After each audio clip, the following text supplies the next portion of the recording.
Bienvenidos a Santa Lucía, Pueblo de Artistas 2025. En esta oportunidad compartiremos una entrevista con María Carvajal, una multifacética personalidad, escritora, actriz, tiene una trayectoria enorme que a continuación compartiremos una entrevista con ella donde hablaremos de su proceso creativo, sus obras, nos contará un montón de cosas de su vida. Así que a continuación llega María Carvajal en Santa Lucía, Pueblo de Artistas 2025. Bueno, mira, yo nací en Florida porque el día que decidí nacer, mi mamá estaba ahí. Y después de unos meses, ellos se fueron para Tarariras. Ellos venían de Tacuarembó. Mi papá era periodista, escribía en un diario, un periódico más bien, y también tenía audiciones en la radio. Era informativista y tenía sobre folclore, tenía algún programa. Después venían, eso cuando se casaron, se fueron a Tacuarembó y ahí nació mi hermano. Después en Florida estaban a punto de irse cuando nací yo. Entonces se quedaron creo que 1 o 2 meses más y después nos fuimos para Tarariras, donde nació mi hermano más chico. Y ahí papá cambió de rubro, empezó a trabajar en una empresa exportadora o algo así. Al tiempo le ofrecieron ser bancario en el Banco del Interior. Entonces nos fuimos para Juan Lacase. En Juan Lacase él trabajaba ahí en el banco y le ofrecieron ir como encargado de una sucursal a Agraciada, donde se embarcaron los 33. Un lugar hermosísimo, éramos 500 habitantes. Y papá fue mi catequista ahí porque no había, papá era muy católico, lamentablemente, muy católico. Entonces él fue nuestro catequista. Bueno, de ahí nos fuimos a Conchillas, que también iba como encargado. Entonces empecé primero y segundo año en Juan Lacase, terminé segundo y tercero en Agraciada, y en la mitad de tercero nos fuimos para Conchillas. Y lo hice en una escuela rural. Y papá quería que fuéramos a un colegio católico. Entonces a mi hermano lo mandaron a un colegio de salesianos que había por ahí cerca, medio Pupilo, y a mí en Pupila a Colonia. El tema era no solo eso, sino que mi mamá cada 3-4 meses perdió el embarazo. Mamá perdió 7 hijos después de los 3 que tuvo. Entonces tenía que hacer mucha quietud y para que no le diéramos tanto trabajo, me mandaron a Pupila y yo dije, bueno, yo acá no aguanto.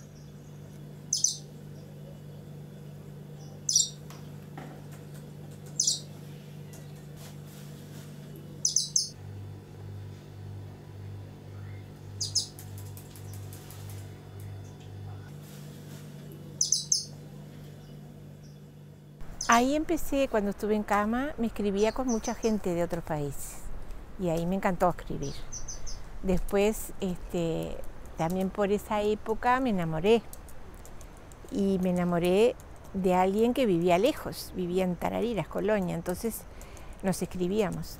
Era la época que te escribías por correo y entonces yo le contaba mi vida y le contaba lo que hacía, entonces yo le escribía, ponerle un lunes, pasaba todo el fin de semana escribiendo y el lunes le mandaba la carta.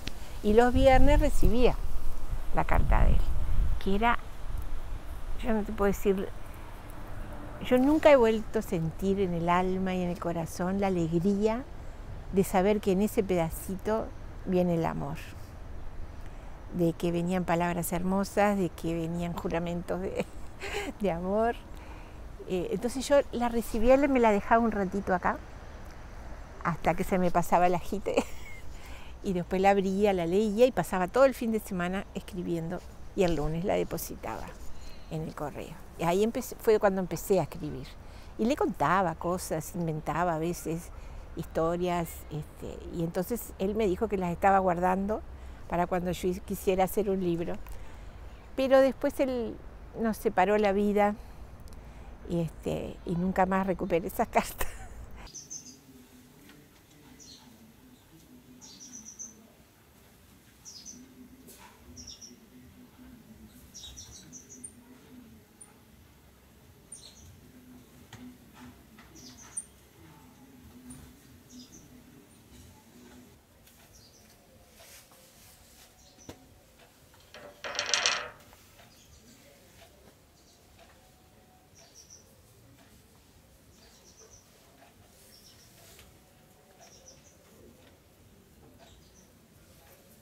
empecé a llevar un diario donde anotaba lo que a mí me gustaba. Y empecé teatro también en la Candela Verde, en la escuela de la Candela Verde, y ahí teníamos que escribir mucho. Hice un curso de oratoria donde había que escribir también. Te daban unos minutos para exponer un tema, entonces tenías que ajustarte a determinadas normas y me acostumbré y me encantó empezar a escribir, me encantó. Y empecé a llevar como un cuaderno de anotar la vida, no era un diario, pero ya escribía y leía en distintos lugares mis cuentos, me vinculé con el grupo de teatro, una cosa fue llevando a la otra. Y me divierte mucho escribir, me divierte mucho leer lo que escribo, publicarlo. Cuando estuve internada para operarme del ojo, que me ponían una lentilla, hice unas crónicas sobre eso. Después cuando me pusieron el marcapaso también hice unas crónicas de internación. Estos son los collarcitos que yo me había mandado a hacer para tapar la cicatriz de la operación. Mira este. Está divino. Pero me pareció demasiado. Después tengo otros más sencillos. Este otro. Lo hiciste rapidísimo. Sí, algunos me los regalaron. Pero después decidí que eran heridas de guerra. Ya había que mostrarlas. Había que mostrarlas igual. Así que al final no. Y después tengo una cantidad de collares.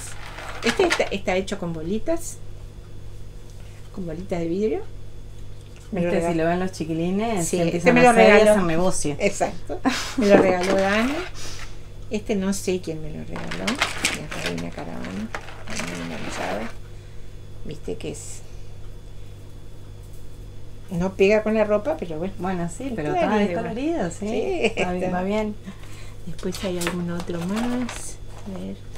Y después tengo las caravanas. Sí, podría ser. Caravanas. ¿Esto qué podría ir con esta? Me saco las tortugas que me identifican por mi rapidez. Bueno, pero llegan. Van lento pero seguro. A eso se están llega. Después, esto es una pulserita, mira que es media elástica. Así. Que en realidad la usaba hace muchos años. Ahora con tantos varones no uso casi nada. A ver qué más. Bueno, pulseras. Caravanas. Sí. Esto, collares. Después las caravanitas un poquito más grandes. También. Acá. Estas son unas que eran de mi mamá. Que mi mamá no tenía agujero y tenía clip. Entonces cuando ella falleció yo me las quedé y le hice agujerito. Sí, porque no aguanto el clipcito. El clip no lo aguanto. Y tengo unas bien grandotas que ahora están medias. ¿Son muy pesadas? Son medias pesaditas. La loca de los tules. En mi tierna infancia, única nena entre dos varones, las cosas no eran fáciles. En esa época las nenas no usaban pantalones, sino vestiditos con enaguas. Y en mi caso además una especie de delantal que se anudaba en la espalda para proteger la ropa, que no sé con qué se ensuciaría si casi no me dejaban hacer nada raro. Por supuesto, nada de jugar con los varones a la pelota en la calle, o a la atrapada, o a las luchas, o subirse a los árboles. En general podía jugar con mis hermanos siempre y cuando no hubiera otros varones vecinos porque quedaba mal. Y si ellos jugaban a los vaqueros, por ejemplo, yo podía llegar a ser la muchachita que los indios habían secuestrado y terminaba atada a un árbol, cosa que no me entusiasmaba demasiado. Encima, cuando me rescataban, tenía que ir en ancas del caballo de mi rescatador, porque yo no tenía caballo propio. Ellos no querían saber de nada de venir a tomar el té, a menos que ofreciera algo de comer de verdad. A las maestras, ni sueñes. A veces hacíamos túneles en el cerco de Paraísos y ahí podía meterme un rato, soñar que era el túnel del tiempo o que nos escapábamos de un castillo, pero duraba poco, porque con toda esa ropa era un tanto engorroso y terminaba enganchada y rompía la ropa, así que en cuanto me veían me hacían salir de ahí. Por alguna extraña razón, en mi barrio siempre había pocas niñas como para ir a jugar o que vinieran. Y había una especie de código que uno no iba todos los días y tampoco podía volver hasta que la otra te hubiera devuelto la visita. Entonces terminaba jugando sola, frente al espejo de media luna de la cómoda del cuarto de mis padres, y jugaba a envolverme en los tules de la cuna de mi hermano menor, imaginando que era una princesa exótica, un hada de fantasía o un espíritu errante. Y de ahí salió el mote de la loca de los tules. Creo que la que más entendía mi necesidad de protagonismo era la tía Chichita, porque también era la única mujer entre dos varones y le tocó una época aún más llena de prejuicios que la mía. Pero ella se crió sin la madre, con una abuela que era una vara de mimbre para relacionarse, y terminó viviendo con mis padres, que a pesar de que para nosotros los gurises fue una gran compañía, esa no era su casa. Y mirá vos, terminó haciendo teatro y radioteatro, escribiendo, y tuvo 4 hijos.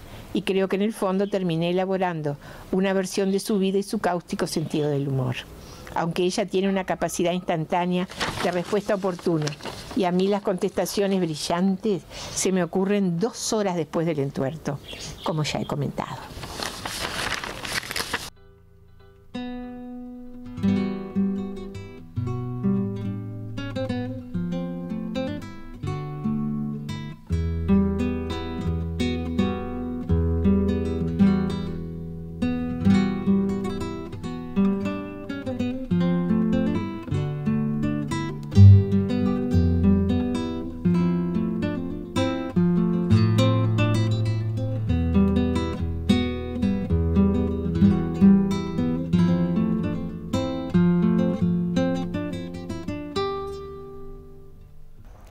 Pero yo toda mi vida había querido ser madre. Entonces le escribía a mi hija, que yo sabía que iba a ser mujer, le escribí una carta. Y fue una niña, y fue un parto hermoso que duró, no sé, me interné a las 9 de la mañana y me dormí hasta la 1 de la tarde. Y ahí empecé el trabajo de parto, pero como yo tomaba las grajeas para la dilatación, me había preparado, había hecho la gimnasia, había hecho el parto sin dolor, todo lo que había para hacer. Y a las 3 había nacido, en 2 horas estaba la niña afuera.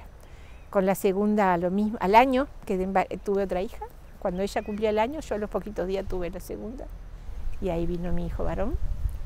Y después me divorcié, y años después, con otra pareja, me pidió que quería tener un hijo conmigo, y tuve a Federico. Pero ya escribía, y leía en distintos lugares mis cuentos. Me vinculé con el grupo de teatro. Una cosa fue llevando a la otra. Y me divierte mucho escribir. Me divierte mucho leer lo que escribo, publicarlo.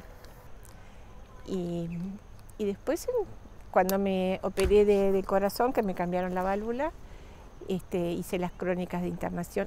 Fui contando las peripecias del CTI, que es todo un mundo aparte, el CTI. Después el intermedio, después las distintas compañeras de habitación, algunas muy pintorescas. Después volví al CTI porque mis venas son bastante difíciles, y la encargada de hemoterapia estaba en el intermedio, la nurse, y me llevaron ahí, y yo dije, voy al intermedio, que era una piecita con 2 camas, televisión, baño. No, ese estaba ocupado. Me llevaron a uno donde había 5 camas con cortinas, todos hombres, y yo. Se me dio. Y bueno, fue muy pintoresco también.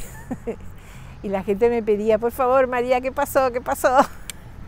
Entonces fue muy divertido. Y después, cuando llegué a casa, conté un poco lo que era reintegrarse a la vida común, retomar la vida desde otro ángulo, con menos disponibilidad, y con un problema de memoria importantísimo, porque fueron 8 horas y media de anestesia que me borraron gran parte de... El cirujano dice que no puede ser, pero el psiquiatra que consulté me dijo que sí.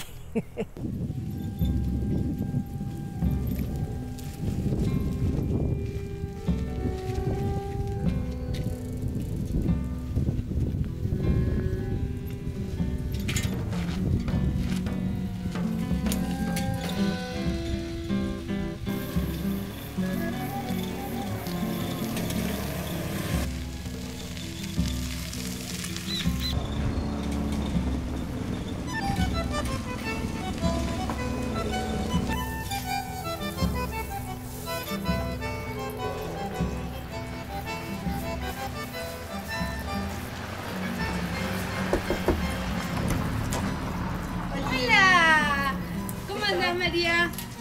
¿Andas paseando? Vine a traerte el tejido. Bárbaro. No, ahí está, impecable. Dale. Anda para afuera. Mis tejidos no tienen gran arte. No, bueno, pero dentro de lo sencillo, lo importante es intentarlo. Claro. Lo importante es intentarlo. Ayer me encontré con una señora que me preguntó si estaba dando clase. Digo, no, le digo, yo me aburrió el crochet ya, Sí. no tengo ganas, no tengo ya. Hola, hola, ¿cómo andás? Bueno, María. ¿Los perros todo bien? Sí, callado. Hola. Hola, amor. ¿Y eso? Y acá va. Y esto es lo que me está ayudando ella. Vamos Che, a al ver. final, ¿qué pensaron del agua de mar? ¿Vas a probar? La voy a probar. Dale. Y después vemos. Esa que yo te traje, Sí, probá. ahí está. Yo diría que empiece con un cuarto, Con un cuarto. porque es salada. Es muy Yo le salada. tengo miedo a la presión. Ah, vos tenés presión. Entonces probá con un quinto. Porque en realidad no es agua no es la sal de mesa. Claro. Sí, no, obviamente. Acordate que tiene sal marina y yodo. Yo, ¿Vos tenías problema de tiroides también? no. Ta. Yo voy a traer algo para tomar. Dale, dale, buenísimo. Y ella lo que hizo fue enjuagarse la boca, cepillarse los dientes y todo. Y entonces yo le digo, pero tomá también, Andrea. Claro. Mirá que tiene sal. No, mamá, esas cosas locas tuyas. ¿Sabes qué te quería preguntar ahora que se fue Juan Ángel? Tengo una vecina que está sufriendo violencia doméstica. Yo lo he escuchado, ¿viste? Pero no sé cómo actuar. Le pregunto ¿Ella a no te ha María. pedido ayuda? Podés pasarle el número de teléfono de la línea azul, yo después te lo paso. Bien. El teléfono de la comisaría de la mujer de acá, el teléfono de la comisaría de la mujer de Canelones, y se lo pasás. Si ella te pide ayuda, involucrate, si no, no te involucres. Bien. Es muy difícil Sí, no, ni hablar. Yo y uno no pensaba- está preparado. Claro, lo primero que pensé en preguntarte si qué podía hacer, porque no, la verdad que Es muy difícil, es muy difícil. En líneas generales, la víctima de violencia sabe que cuando quiera y reforzar cortar el vínculo lo puede hacer, pero mientras no quiera, no. claro, claro. Es muy difícil y quedas enredada vos. Y te vas a angustiar vos. Sí, obvio, ni hablar. Es difícil, qué horrible, qué horrible.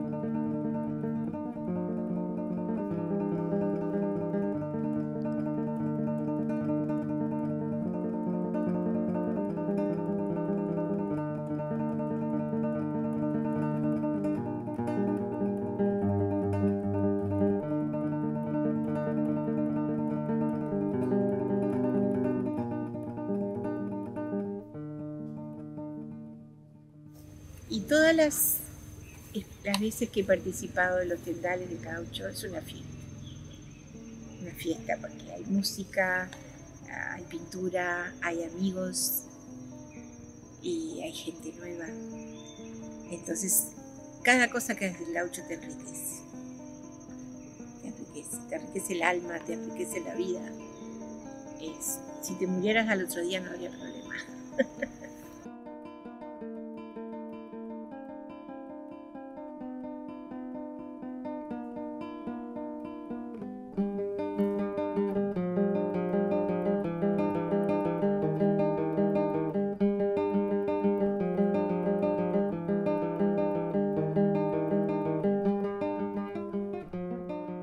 Soy algo bruja, sí.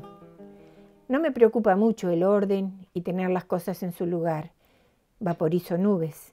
Abrazo a personas sin conocerlas casi. Sonrío a todo el mundo.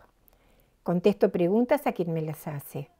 Comento cosas a personas que no conozco de nada. Expreso mis convicciones ante quienes no conozco, aunque no sean muy convencionales, sin importarme si con eso escandalizo a alguien. A veces no soy muy diplomática. Mantengo el vínculo con las exparejas de mis hijos sin tomar partido. Uso ropa quizás no adecuada para mi edad, con colores escandalosos. Uso caravanas grandes, pañuelos en la cabeza, el cuello, la cintura, al mejor estilo hippie. Uso calzado cómodo, aunque no sea el adecuado para la ocasión. No mantuve una relación por obligación, convencionalismos o conveniencias. Nunca oculté fechas, porque mi embarazo primerizo era un gran acontecimiento y me hacía sentir realizada. Todos mis embarazos fueron vividos con alegría y siempre supe de qué sexo iban a ser antes de nacer. Le temo al dolor físico, pero enfrento las circunstancias con el mejor ánimo, sintiendo que voy a salir airosa y asumiendo las restricciones, aunque una de mis hijas diga que hago trampa. Me duele no ser aceptada por quienes amo, pero está en la tapa del libro que los hijos cuestionen a sus padres. Y si no me obligué con mis padres, tampoco lo voy a hacer con los hijos. Mis nietos son incondicionales por ahora, mientras son chicos. Las grandes ya se convirtieron en adultas y son más convencionales que yo, y supongo que se excusarán con la vieja, que es muy rebelde. Ya se sabe, los rebeldes no maduramos. Todos mis nietos, lo veo en mis nietos. Ellos se prenden en todo. Les propones cosas nuevas y se enganchan. De los más chicos hay uno que hace dibuja muy bien, el de 10 años, y el de 6, cuando vio lo lindo que dibujaba, dice, yo hago el taller, dibujo igual.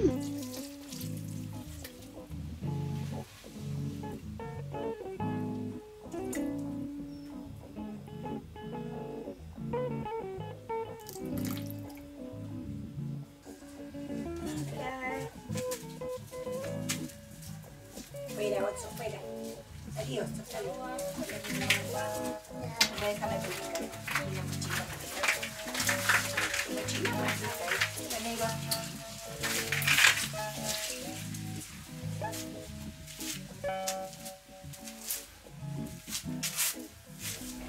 Ustedes me miran, yo se las hago un par de veces y después intentan hacer lo mismo que hice yo. ¿Ah? Este es el hilo, ¿verdad? Sí. Entonces hacemos así, así, así y así. Para acá. Abracadabra, la bata de cabra. Bueno, hice. ¿Lo sacaste? Muy bien. Y sale. Bueno, vamos a hacer uno que es un poquito más sencillo. Agarramos el hilo más chiquito, ponemos un dedo para cada lado y vamos a marear el hilo. Lo mareamos, lo mareamos, lo mareamos. Después lo hacemos así y se va. ¿De vuelta? Ahí. Ya está. Lo hice. A ver, y ahora se va. Lo hice. Sin abrir las manos. Bueno, vamos a hacer tal vez un poquitito más fácil. Le damos una vueltita, que quede una chiquita y una grande. ¿Así? Sí. Lo ponemos en la boca, lo agarramos con los dientes. Así. Abrimos los dientes. Pues Bien. A mí también. A ver. Así. Ujú. Así. Así. Ya está. Ahí. Bien. A ver, Joaquín.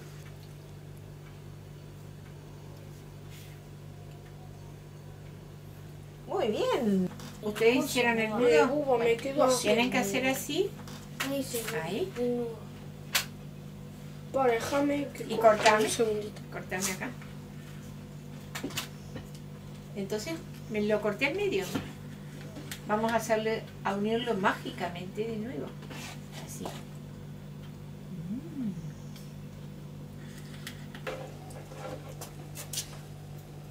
Y lo uní. Sí. ¿Y ahora cómo hacemos? Es ¿Y imposible. ahora? Así. Hay que ser mago. ¿Ustedes no sabían que la uva era maga? No. Buba, eso no es magia, es brujería.